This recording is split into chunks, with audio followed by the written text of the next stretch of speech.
Baru-baru ini ada dorongan agar KPU dan KPUD, utamanya KPUD Jakarta, Jawa Tengah, Sumatera Selatan, Jambi, Bali, Nusa Tenggara Timur, dan Kalimantan Timur agar memasukkan isu transisi energi dan perubahan iklim ke dalam debat Pilkada 2024. Tetapi permintaan itu jika dilaksanakan, kita harus akui opsi ini tidak lebih hanya mengisi kekosongan agenda penyelenggaraan pemilu sebagaimana yang pernah terjadi sebelumnya.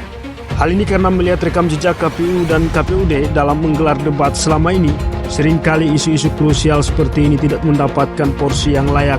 Terlebih lagi, pemimpin yang lahir dari pemilihan langsung justru banyak yang bertindak setengah hati soal masalah lingkungan. Padahal masalah lingkungan yang dihadapi Jakarta dan daerah lainnya sudah sangat mendesak dan membutuhkan perhatian serius. Khususnya di Jakarta, polusi sudah lama jadi masalah yang terus memburuk. Udara makin kotor, akses air bersih semakin sulit, dan suhu terus naik. Ini bukti bahwa lingkungan kita sedang berada dalam kondisi kritis. Lagi-lagi solusi yang ditawarkan selama ini masih setengah hati dan belum menyentuh akar permasalahan.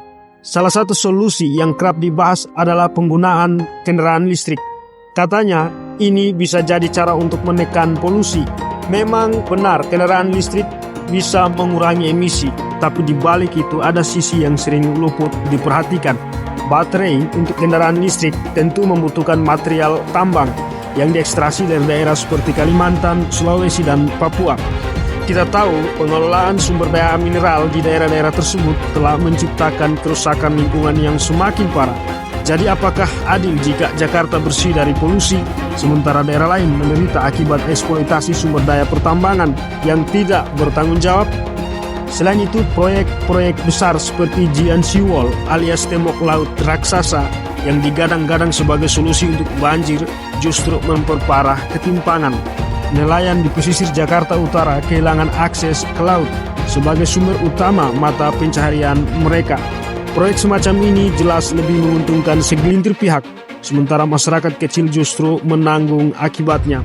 Air bersih di Jakarta pun jadi barang mewah. Pemasangan pipa air bersih yang mahal membuat banyak orang miskin tidak mampu mengaksesnya. Mereka yang lebih mampu bisa dengan mudah mendapatkan air bersih, sementara yang kurang beruntung harus bergantung pada air galon dengan harga yang terus naik. Inilah kesenjangan sosial dan ketidakadilan lingkungan yang saling berkaitan, terus mengancam kehidupan warga Jakarta dan daerah lain. Masalah lingkungan dan polusi ini tidak bisa diselesaikan hanya dengan teknologi atau proyek besar, terutama karena proyek-proyek itu lebih dinikmati oleh segelintir orang.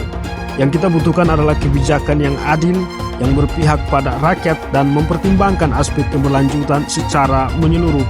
Selama kebijakan masih dipengaruhi oleh kepentingan para pemodal, ketimpangan sosial akan terus melebat dan kerusakan lingkungan akan semakin parah. Yang harusnya kita dorong sekarang adalah agar KPU dan KPUD tidak hanya memandang isu lingkungan sebagai pelengkap debat, tapi menempatkannya sebagai isu sentral yang harus dibahas secara mendalam. Udara bersih, air bersih, dan lingkungan yang sehat adalah hak semua orang, bukan hanya hak orang punya duit. Kita tidak bisa terus-menerus percaya pada janji politik yang tak pernah terwujud sampai sekarang.